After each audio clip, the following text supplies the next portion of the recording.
Hello students, welcome to my channel humanities by Anshika Shukla. तो आज हम क्लास 11 की पॉलिटिकल साइंस का चैप्टर 2 भारतीय संविधान में अधिकार पढ़ते हैं। तो चलिए वीडियो को स्टार्ट करते हैं। ये सारे इंपॉर्टेंट क्वेश्चन आपके पेपर में ज़रूर आएंगे, तो वीडियो के अंत तक ज़रूर बने रहिएगा। तो हमारा फर्स्ट क्वेश्चन है, अधिकारों का घोषणा पत्र क्या है? इसका मतलब क्या है? देश को चलाने के लिए एक बड़े नियम कानून की किताब होती है जिसे संविधान कहते हैं। ये संविधान है, इसमें देखा जाए तो कानून लिखे, इसमें हमारे मौलिक अधिकार भी लिखे होते हैं। उस किताब में हमारे जो जनता है उसके फ़ायदे और आज़ादी के लिए जो अधिकार हैं उसकी लिस्ट लिखी होती है कि हमारे क्या क्या अधिकार है। जैसे हमें स्वतंत्रता का अधिकार है, समानता का अधिकार है, ये सारे जो अधिकार है वो उसी किताबों में लिखे हुए हैं। उसे ही अधिकार का घोषणा पत्र कहते हैं। ठीक है। अनुच्छेद 32 किससे संबंधित है? हमारे संविधान देश की जो नियम किताब है, ने हमें बहुत सारे मौलिक अधिकार, जैसे मतलब कौन कौन से हमारे मौलिक अधिकार, कौन कौन से हमारी आज़ादियाँ हैं, कौन कौन से हमारे राइट्स हैं। ठीक है, ये सारी चीज़ें दी हुई है। लेकिन अगर कोई हमसे ये आज़ादियाँ छीनने की कोशिश करे तो अनुच्छेद 32 हमें ये ताकत देता है कि हम सीधा न्यायालय क्या करता है, जिस न्याय देते हैं एक तरह से, कि अगर इंसान आप सही हो और जो वो है, और अगर कोई आपके अधिकार छीन रहा है, वो पुलिस वाला हो या वो प्रधानमंत्री हो, कोई भी हो, तो जो न्यायालय होगा, जो इंसान सही होगा उसका ही सपोर्ट करता है। ठीक है, और उसे न्याय प्रदान करता है। जाकर अपनी शिकायत दर्ज करा सकते हैं। इसे संवैधानिक उपचारों का अधिकार कहते हैं। यह हमारे संविधान का एक तरह से अधिकार है। ठीक है, कि हमारे जो मौलिक अधिकार है वो कोई नहीं छीन सकता है। इस पर हम आर्टिकल 32 लगा सकते हैं। शिक्षा का अधिकार किस आयु वर्ग के बच्चों को प्राप्त है? 6 से 14 वर्ष की आयु के। यह MCQ में भी आता है सभी बच्चों के लिए। हमारे देश में ये नियम है कि इस उम्र के हर बच्चे को स्कूल जाने और पढ़ाई करने का पूरा मौका मिलना चाहिए। ये नहीं होना चाहिए 6 से 14 साल में कि कोई बच्चा नहीं जा रहा। ठीक है, हर बच्चे को जाना चाहिए, है ना। तो हर बच्चे के पास ये मौका होता है। सरकार का ये फ़र्ज़ है कि वह इन बच्चों को मुफ्त और अच्छी शिक्षा दिलाए। जो सरकारी स्कूल होते हैं, ये सारी जो चीज़ें, इसमें पैसे नहीं लगते। ठीक है, 14 साल तक तो उनमें तो बिल्कुल लगते ही नहीं। ऊपर से पैसे वगैरह भी दिए जाते हैं कि किताब तो इनसे ही मिलती है, और भी जो सारी चीज़ें होती है, ड्रेस वगैरह के लिए जो खर्चा होता है वो सरकारी स्कूल ही देते हैं। ठीक है, खाना वगैरह भी देते हैं कि बच्चों को कोई भी तकलीफ ना हो और बच्चा पढ़ाई पर ध्यान दे सके।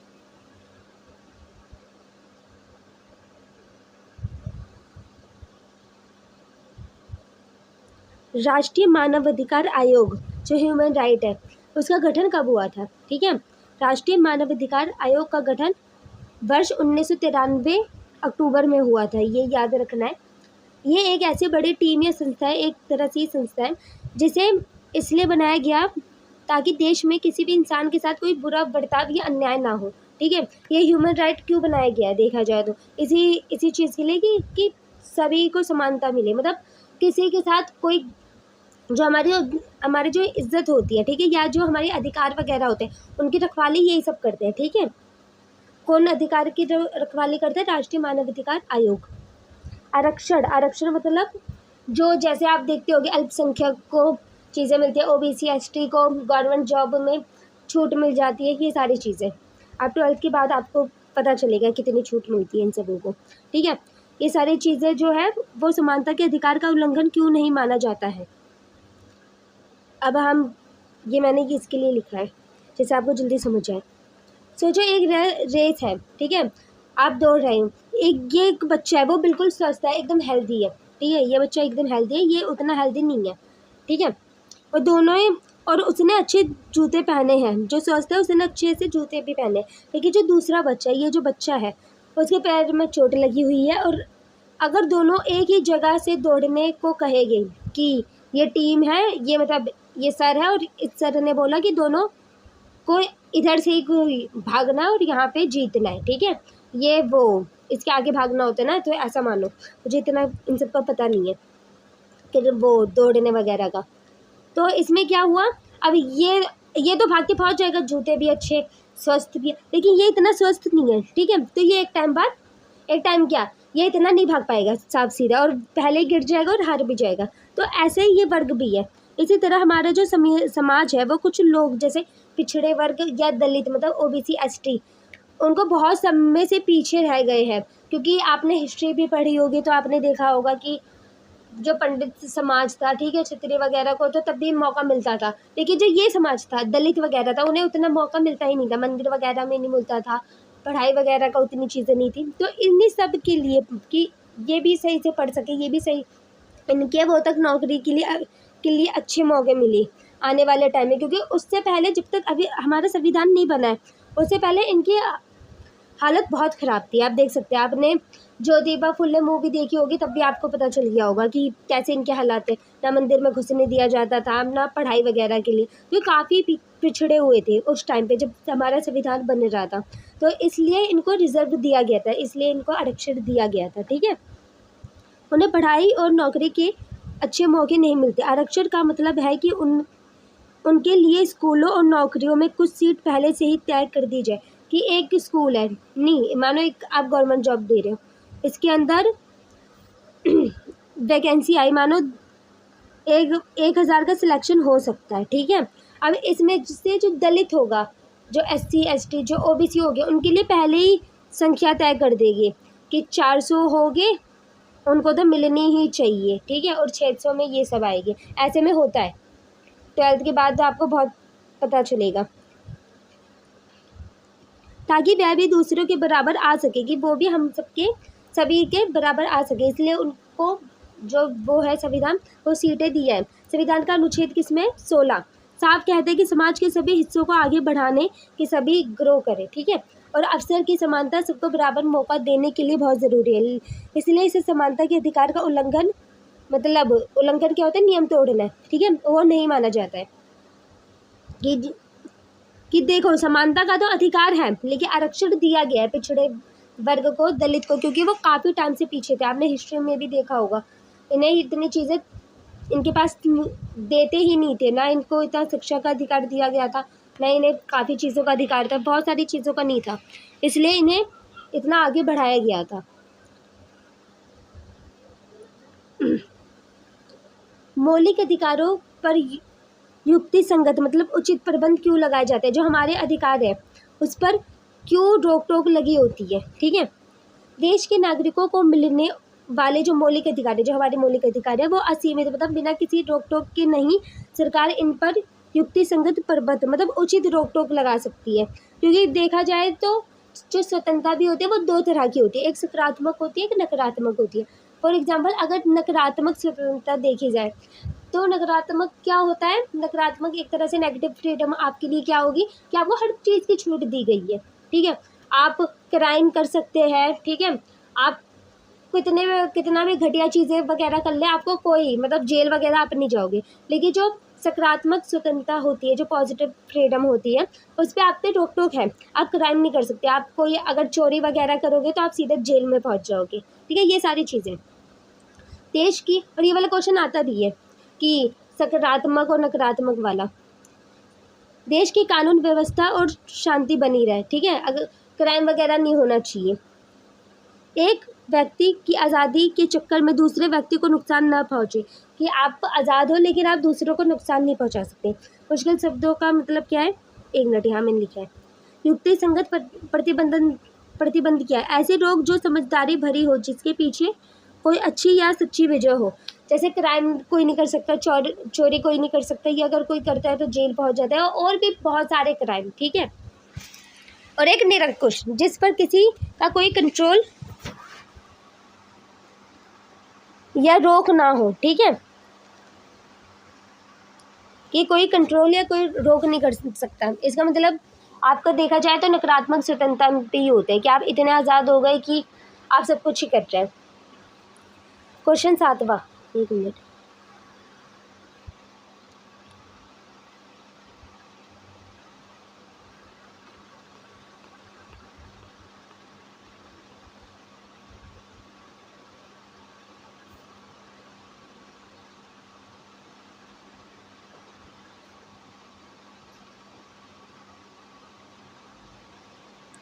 राष्ट्रीय मानवाधिकार आयोग में कोई 3 कार्य लिखे।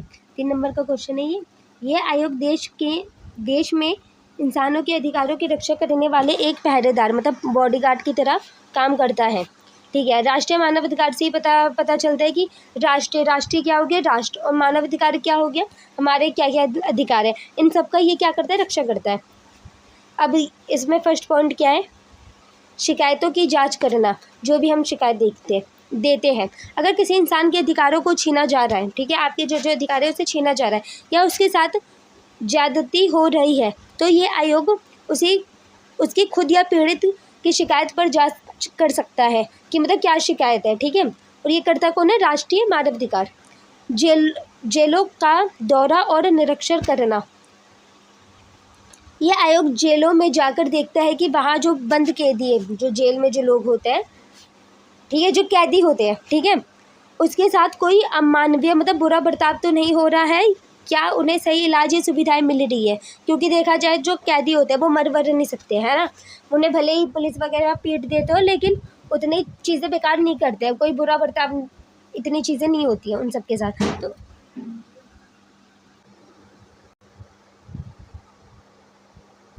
तो ये क्या करता है, राष्ट्रीय मानवाधिकार आयोग जो है वो जाके देखता है जेलों में कि किसी के साथ बुरा बर्ताव तो नहीं हो रहा, या उन्हें सही सुविधाएं वगैरह तो मिल रही है या नहीं मिल रही।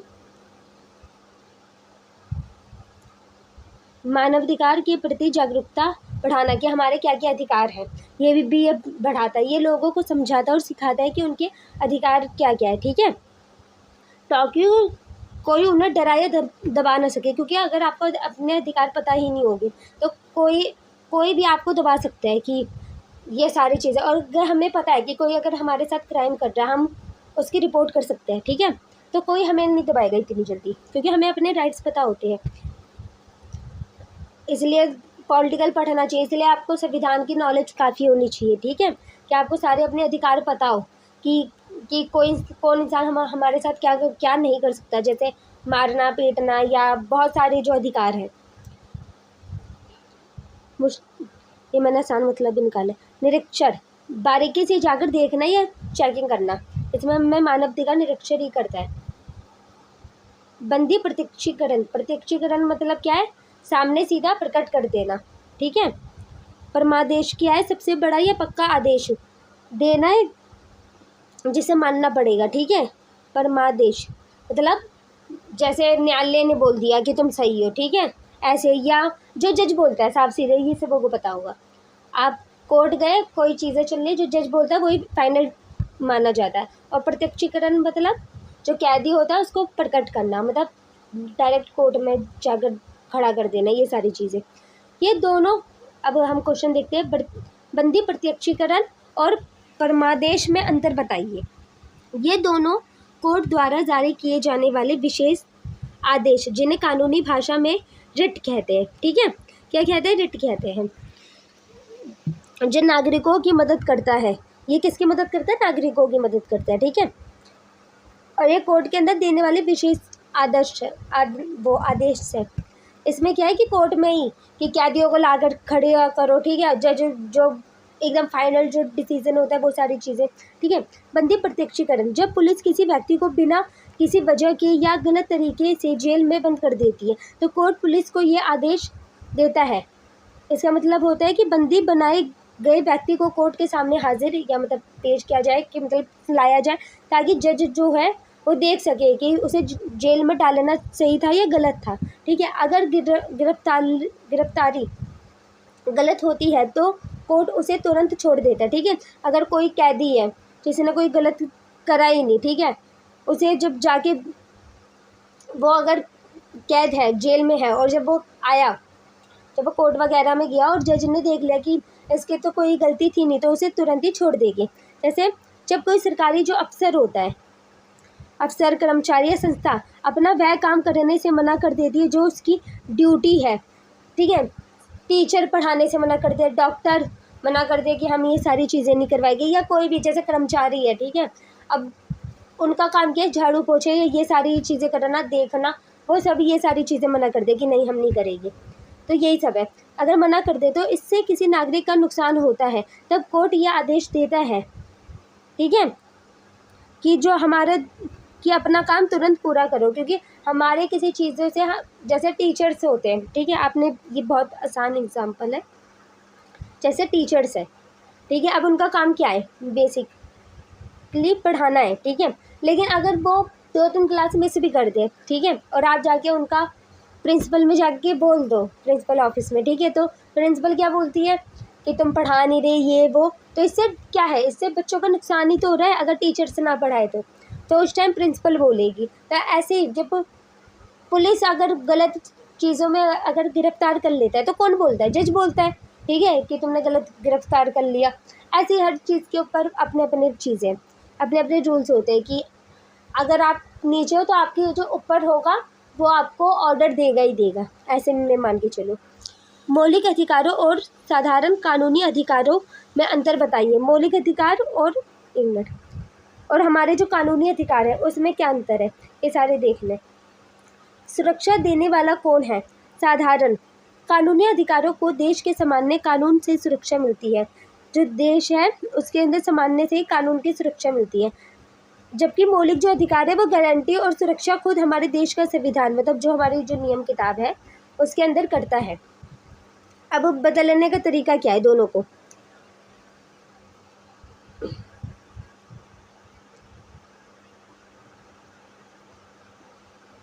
क्योंकि देखो मौलिक जो अधिकार है वो तो हमारे संविधान में लिखा हुआ है, ठीक है, कि ये अधिकार है, और जो ये वो है साधारण कानूनी जो अधिकार है, ठीक है, ये सामान्य कानून है, देश के जो सामान्य कानून होते हैं उन सारी ये चीज़ों में।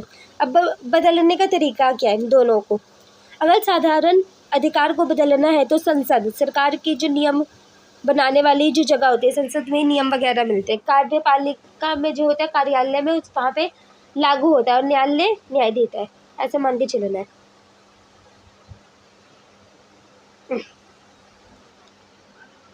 एक साधारण कानून बनाकर आसानी से बदल सकती है, तो कितना आसान है, लेकिन मौलिक अधिकार को बदलने के लिए संविधान में बहुत बड़ा बदलाव यानी संविधान संशोधन करना पड़ता है, जो बहुत मुश्किल है। मतलब जो साधारण कानून है वो आप बदल सकते हैं कि आप संसद में गए हैं ना, सारी बातचीत हुई और अब वो कानून बदल सकते हैं, लेकिन संविधान जो हमारे जो मौलिक अधिकार है वो इतनी जल्दी बदल नहीं सकते, क्योंकि जो संविधान लिखा गया वो काफ़ी सोच समझ के वैसे ही लिखा गया है, ठीक है, तो संविधान संशोधन करना पड़ता है।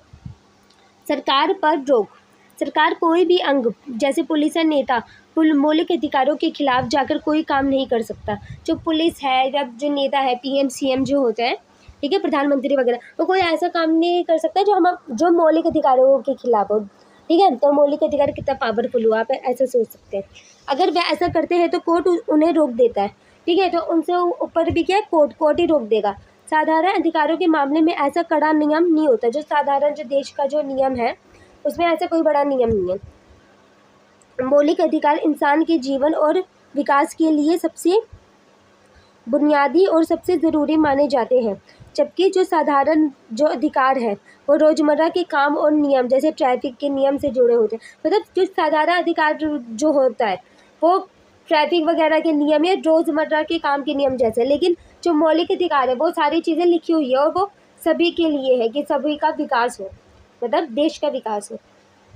सीधे बड़े कोर्ट जाने की ताकत, अगर आपके मौलिक अधिकार का हनन नुकसान होता है तो आप सीधे देश की सबसे बड़ी अदालत यानी सर्वोच्च न्यायालय सुप्रीम कोर्ट, ठीक है, वहाँ जा सकते हैं, जबकि साधारण अधिकार के लिए पहले छोटी अदालत में जाना पड़ता है, ठीक है, ना कोई मौलिक अधिकार आपकी छीन रहा है, ठीक है, समानता वगैरह या आप अपना धर्म मत माने, सारी चीज़ें मौलिक अधिकार है, शैक्षिक अधिकार भी है, ठीक है, यही अगर आपका कोई छीन रहा है तो आप सीधा सुप्रीम कोर्ट जा सकते हैं उसकी शिकायत करने के लिए, लेकिन साधारण अधिकार में ऐसा कुछ नहीं है। आप क्या करेंगे उस टाइम पे, आप छोटी अदालतों में ही जाएंगे, छोटे कोर्ट वगैरह में ही।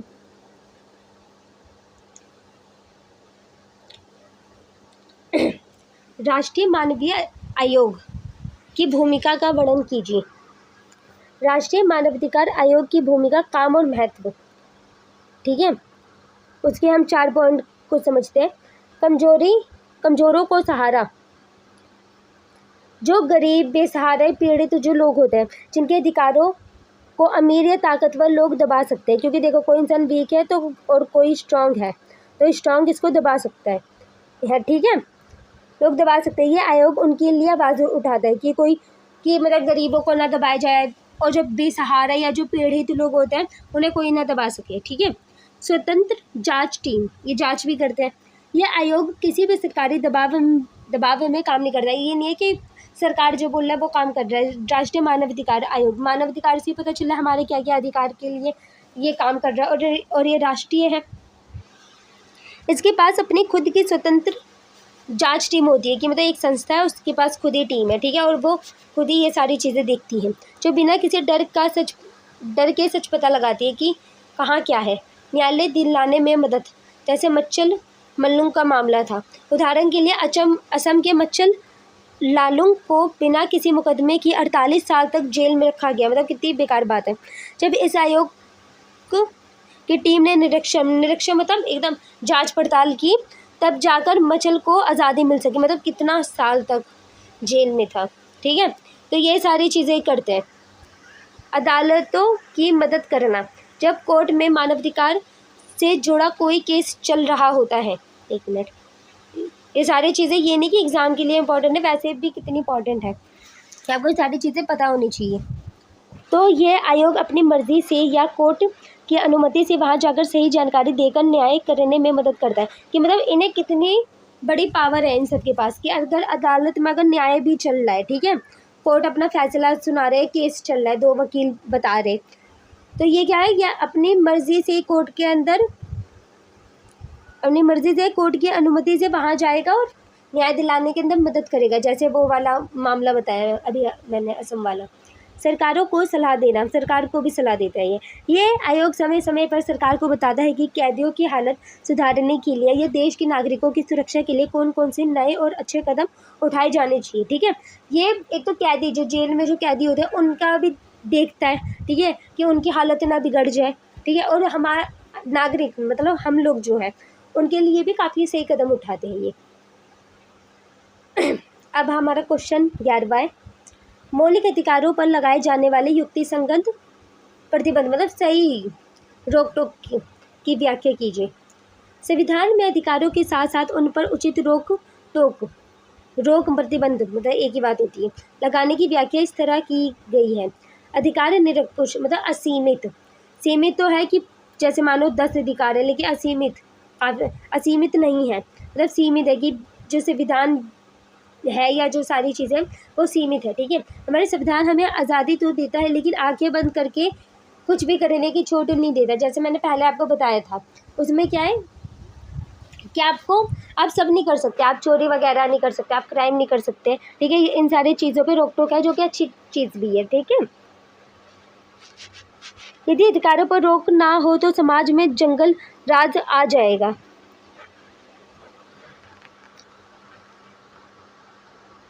भाषण और अभिव्यक्ति की स्वतंत्रता पर रोक। हमें अपनी बात बोलने या लिखने की आज़ादी है कि हम अपनी बात बोलकर लिखकर बता सकते हैं, लेकिन हम ऐसा कुछ नहीं बोल सकते जिससे देश में दंगे भड़क जाए, ठीक है। सांप्रदायिक जैसे होता है, ये कैसे कैसे दंगे होते हैं, ठीक है, ये सारी चीज़ें हम नहीं कर सकते। देश की सुरक्षा खतरे में पड़ जाए या किसी दूसरे को गाली या अपमान झेलना पड़े, ये सारी चीज़ें हम नहीं कर सकते। शांतिपूर्ण सभा करने पर प्रतिबंध, नागरिक को बिना किसी हथियार के कहीं भी शांति से इकट्ठा होने की आज़ादी है कि हम बिना किसी हथियार मतलब ये नहीं आपके पास चाकू वगैरह तब आप किसी के पास खड़े हो, बिना किसी हथियार के खड़ा होना चाहिए जिससे शांति वगैरह बनी रहे। लेकिन अगर प्रशासन को लगता है कि वहाँ इकट्ठे होने से अशांति फैल सकती है, ठीक है, कि यहाँ लड़ाई वगैरह हो सकती है, तो सरकार धारा 144 लगाकर या 4 से ज़्यादा लोगों के जुटने पर लगा सकती है कि मतलब वहाँ से हटा वगैरह भी सकती है। यह सरकार धारा 140 में लिखा हुआ है। धार्मिक स्वतंत्रता पर रोक, हर व्यक्ति को अपना धर्म मानने की आज़ादी है, हम अपनी धर्म मान सकते हैं, ठीक है, लेकिन धर्म के नाम पर कोई घटिया चीज़ें नहीं कर सकते, ठीक है। अमानवीय काम जैसे सती प्रथा हो गया या बाल विवाह, 18 साल से जो पहले शादियाँ कर देते हैं, ये सारी चीज़ें नहीं होनी चाहिए, ठीक है। और कुप्रथाएँ नहीं कर सकते, इतनी सारी कुप्रथाएँ हैं गाँव वगैरह में देखा जाए तो अभी बाल विवाह पर रोक टोक है, ठीक है, लेकिन तब भी ये सारी चीज़ें बहुत लोग कर देते हैं गाँव वगैरह में देखा जाए तो।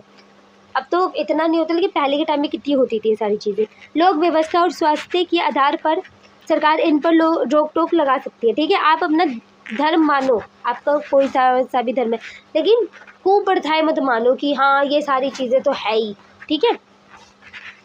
न्यायपालिका द्वारा चेकिंग, सरकार अपनी मर्जी से कोई भी गलत रोक नहीं लगा सकता, ठीक है। लेकिन लगाई गई रोक युक्ति संगत, मतलब सही वजह वाली होनी चाहिए। जैसे सती प्रथा पर रोक या सांप्रदायिक दंगे, हिंदू मुसलमान के जो दंगे हो जाते थे, इस पर रोक सही है एक तरह से, ठीक है। ये सारी चीज़ें नहीं होनी चाहिए।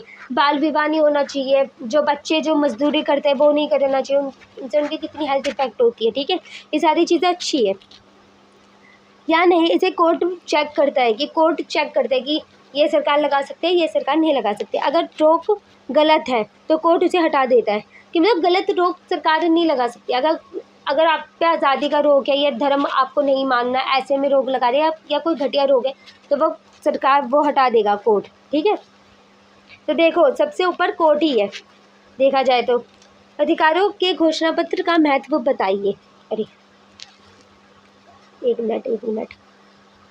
अधिकारों का घोषणा पत्र किसी भी लोकतांत्रिक, क्योंकि देखो हमारा भारत क्या है, लोकतांत्रिक देश है, सबको पता होगा, के लिए एक वारंटी कार्ड या सुरक्षा कवच की तरह काम करता है, ठीक है। एक तरह से सुरक्षा कवच ही मानो। इसका महत्व क्या है वो हम यहाँ पे देखेंगे। अधिकारों की पक्की लिस्ट, ये अधिकार की लिस्ट है, ठीक है। ये साफ साफ शब्दों में लिख देता है कि देश के जो नागरिक, मतलब जो हम सभी है, देश की जो जनता होती है, उसे कौन कौन सी आज़ादियाँ और कौन कौन से अधिकार मिले हुए हैं, ठीक है। इससे नागरिकों को पता चलता है, हम सबको क्या पता चलता है कि हमारे क्या क्या हक है। हमें समानता का अधिकार है, हमारे क्या क्या है, हमें धर्म मानने का अधिकार है, ठीक है। सरकार की मनमानी पर रोक, कि ये नहीं है कि सरकार है तो सरकार ही सब कुछ है, ठीक है। ये सरकार के अलग अलग अंगों, जैसे पुलिस अफसर या मंत्री जो होते हैं, उनको जनता के अधिकारों के खिलाफ काम करने से कड़ाई से रोकता है। कि पुलिस है, अफसर है, मंत्री है, कोई आपको बिना वजह कुछ नहीं कर सकता, ठीक है, अगर आपने कोई चीज़ गलत नहीं करी है तो।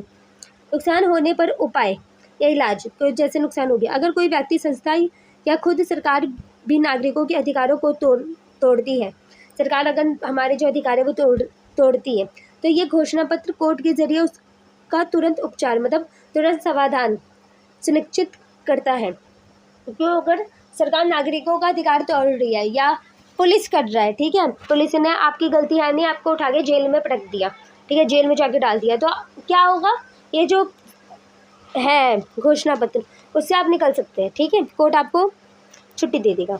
सच्चा लोकतंत्र बनाना, ये समाज में जाति, लिंग या धर्म के आधार पर होने वाले भेदभाव को मिटाकर सबको समान प्रतिष्ठा और इज्जत जीने का माहौल देता है। ये जो घोषणा पत्र है, ठीक है, ये जाति में भेदभाव नहीं होना चाहिए, ठीक है, कोई हिंदू मुसलमान या ऊंची जाति नीची जाति, ये सारी चीज़ें नहीं होना चाहिए। लड़का लड़की में भेदभाव नहीं होना चाहिए, लड़का लड़की, ट्रांसजेंडर, इन सब के अंदर समानता है, ठीक है।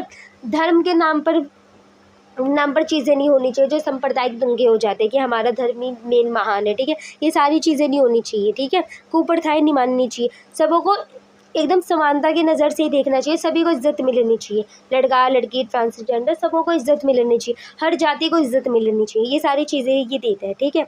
इतिहास की सीख, हमारे देश के नेताओं ने स्वतंत्रता संग्राम, जैसे आज़ादी की जो लड़ाई होती है उसके दौरान ये समझ लिया था कि शोषक शासकों से बचने के लिए घोषणा पत्र कितना ज़रूरी है, कि ये सारी चीज़ें कितना ज़रूरी है, क्योंकि अगर ये सारी चीज़ें ना हो तो पुलिस भी अपनी मनमानी कर सकती है, सरकार भी अपनी मनमानी कर सकती है, ठीक है। इसलिए मोतीलाल नेहरू ने सीमित समिति में भी इसकी मांग की थी, ठीक है। ओके स्टूडेंट्स, मेरा वो चैप्टर यहीं ख़त्म होता है। तो अगर वीडियो पसंद आई हो तो वीडियो को लाइक ज़रूर करिएगा, वीडियो को शेयर ज़रूर करिएगा, और ऐसे ही 11th 12th की वीडियोस के लिए चैनल को सब्सक्राइब ज़रूर करिएगा। तो मैं मिलूँगी आपसे नेक्स्ट वीडियो में, ठीक है।